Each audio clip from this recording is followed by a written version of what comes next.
Okay, so this was Mendel's law of independent assortment, where he said out of two pairs, the distribution of alleles, these are two alleles of one character, two characters. So alleles of one character into gamete is independent of the other character. So they are independent of each other. Okay, learn it in the way it is given in your book. Don't try to put your own words. Okay.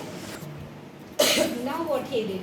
He self-crossed, means as I told you, he took another plant of F1 generation and crossed it, that is fertilized it with the first plant. Okay. So one is male and one is female, that means he took pollen grain from here and he put it in the stigma here. Okay. Now what are the gametes he will get here? So there are four possibilities, four gametes he will be getting here this time. There he was getting two type of gametes, here he will get four gametes. Four gametes means, so the first one capital T, capital P, both dominant. The second one capital T, small p, first dominant, second recessive. The third one small t, capital P, first dominant, first recessive, second dominant. And the last one both recessive. So he actually got four different type of gametes. Same here, capital T, capital P, capital T, small t, capital P, and capital T, small p. So the second question what you will be getting from here is the gametes of F1 generation. The first question was gametes of parents, that will be capital T, capital P, small p. First question. The second question will be phenotype and genotype of F1 generation. Phenotype and genotype of F1 generation. Phenotype will be tall and purple. Genotype will be capital T, capital P, small p.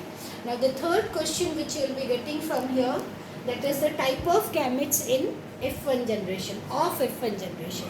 There will be four type of gametes of F1 generation, capital T, capital P, small t, capital P, capital T, small p, and small t, small p. So if you want to, if think that you don't remember this thing, so you can just make a Punnett square and you can find out the gamete. How to find out the gamete by making Punnett square? We'll put one character at one side. Like we have got capital T, small t. Capital T, small t on one side, tall on one side, and purple on another side. And now we'll see. Capital T, capital P, small t, capital P, capital T, small p, small t, small p. So see, we have got four type of gametes. This is very important, children, because sometime for writing these four type of gametes you get 2 marks, half. And if you know these gametes correct, then only you can find out the F1, F2 generation. So now we have got four type of gametes from each, 4 and 4. So now what we'll get for F2 generation? Let's see. Okay. So for F2 generation we have to make a Punnett square, a big one of course, because we are having 4 here and 4 here. So total 16 new combinations will be getting. Okay. 4, 4. 4. So total 16 combination. While making Punnett square, keep in mind that we'll write in the same sequence. Like I wrote it TP, capital T, capital P, capital T, small p, small t, capital P, small t, small p. So in same sequence we'll write here. One side male gamete, another side female gamete. So capital T, capital P, capital T, small p, small t, capital P, small t, small p.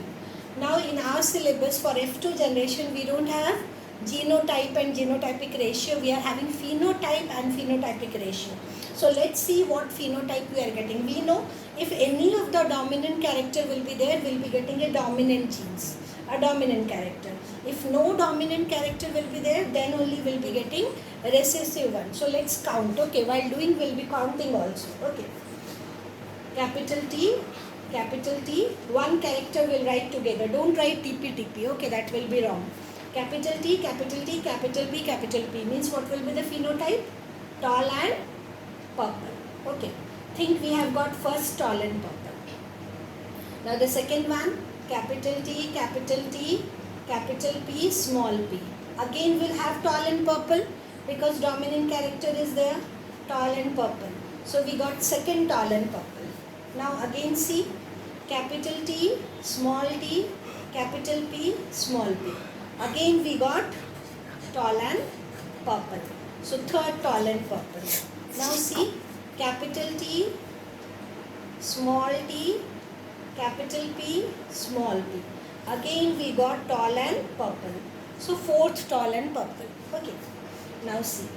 Again capital T, capital T, capital P, small p. Again we got tall and purple. So now next will be capital T, small p, small p. Now what we got? We got a new combination. Tall and white. Okay. Let's put it in Roman letter 1. Okay. First we got. Now capital T, small t, capital P, small p. Again we got tall and purple. So 6 tall and purple we got. Now again see, capital T, small p, small p. Again we got the same thing, tall and white. So second tall and white we got. Okay.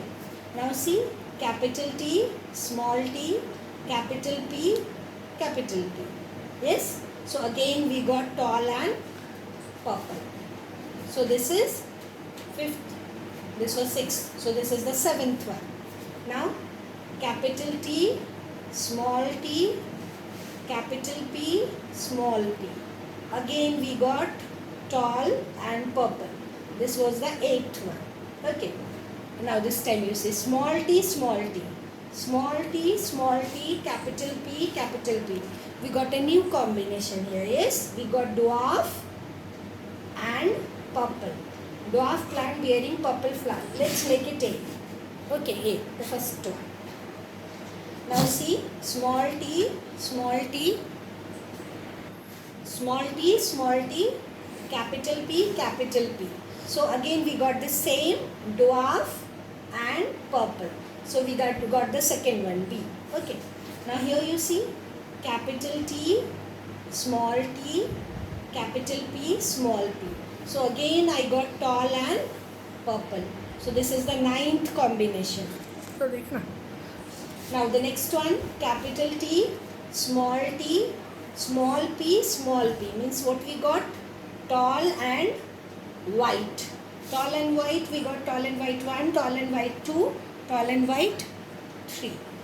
Okay, tall and white 3. Now here you see, small t, capital P, small p. Now what we got? Dwarf and white. Dwarf and white means? Dwarf and white, no. We have got dwarf and purple. So this is A, B, C. This is the third one. And finally what we got? Small p, small p. Both the recessive character, that is dwarf and white. Okay. First one, only one. Okay. Only one. So what we got? See here. We got 4 new phenotype. 4 phenotype. Out of 4, 2 are the parental phenotype. So 2 are the parental phenotype means we got tall and purple. Both dominant character, tall and purple. How much we got? 9. And the recessive one, that is dwarf and white. How much we got? Only 1. Now if you crisscross this, we got the new one. Crisscross the both parental, we got 2 new combination. Crisscross means tall and white. Tall plant bearing white flower, we got 3. And the other one, that is dwarf plant bearing purple flower. 1 dominant, we got 3. So what is our phenotypic ratio, children? 9:3:3:1. Okay. So this will be the last question which will be asked.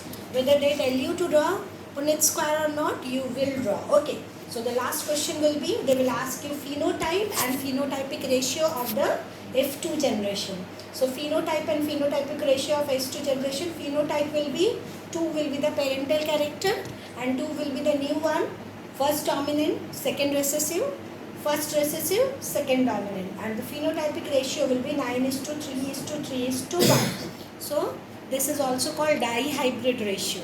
Now if we see mathematically, like I said you, law of independent assortment, they assort independently of each other. Okay, so now if we have taken tall and purple separately, what we would have got 3:1 and 3:1. So if we see the ratio mathematically, children, if we see 3 3s are 9, 3 1s are 3, 1 3s are 3, and 1 1s are 1. So we are actually getting that 9:3:3:1.